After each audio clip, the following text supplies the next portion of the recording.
The ballroom shimmered beneath crystal chandeliers as business leaders, philanthropists, and politicians gathered for the city's annual charity gala. Waiters moved gracefully through the crowd, carrying silver trays, while a string quartet played softly in the background. Among the guests stood Ethan Brooks, a quiet former Navy SEAL who now volunteered with a Veterans Foundation. He wore a simple black suit that looked almost modest compared to the designer outfits surrounding him. Across the room, CEO Victoria Langston greeted donors with confidence. She had built one of the country's fastest-growing technology companies, while raising her 10-year-old daughter, Lily, after losing her husband years earlier. Success had brought wealth and recognition, but it had never filled the empty seat at their dinner table. Lily wasn't interested in billionaires or celebrities attending the gala. She wandered toward the charity display where Ethan was helping children assemble care packages for military families. Instead of talking down to the kids, he knelt beside them, laughing as they decorated gift boxes with colorful stickers. "You folded mine better than I did," Lily admitted. Ethan smiled.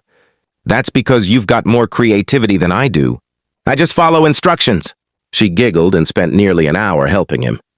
By the time Victoria noticed where her daughter had disappeared, Lily was happily chatting with Ethan like they had known each other for years.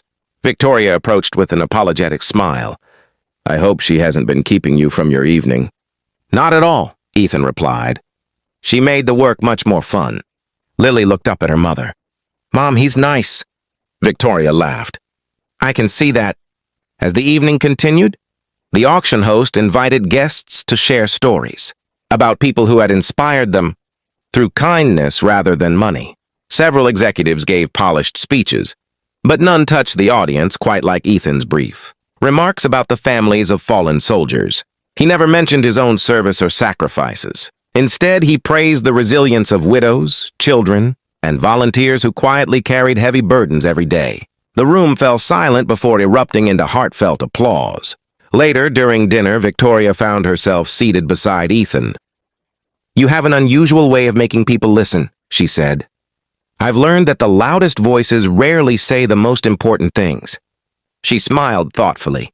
Nearby, Lily whispered to one of the event organizers, who couldn't help smiling before sharing the comment with Victoria.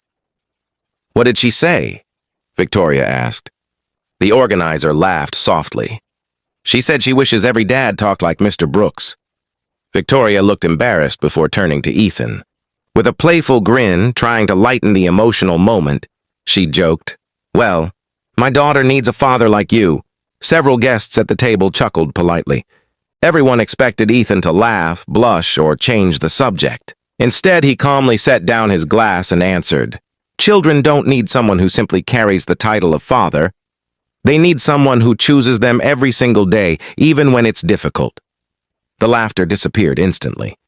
He continued gently, "If a man earns a child's trust, protects her heart, and teaches her she's worthy of respect, then biology becomes the least important part of the story." The entire table sat speechless. Even the musicians seemed quieter. Victoria's smile faded into thoughtful silence. Those words carried no flirtation, no arrogance, and no hidden intention. They came from someone who truly understood responsibility. Lily looked at Ethan with shining eyes. "So being a dad is a choice?" she asked. He nodded. "Every morning."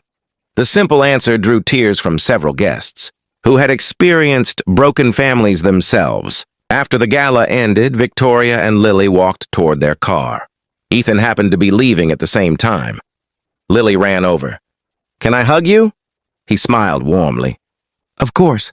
She hugged him tightly before returning to her mother. Weeks passed. Victoria invited Ethan to volunteer at another charity event, then another. Their friendship grew naturally, without promises or expectations. Ethan never tried to impress anyone with his past, and Victoria never measured him by his bank account or social status. Most importantly, he treated Lily with patience, honesty, and consistency.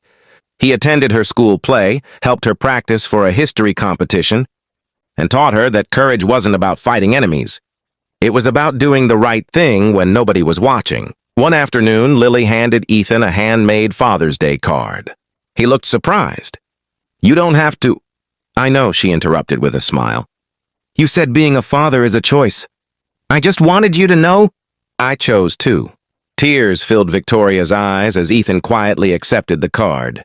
A year later, at another charity gala in the same ballroom, the host introduced Ethan and Victoria as partners, not just in charity, but in life. When the applause filled the room, Ethan glanced at Lily standing proudly between them.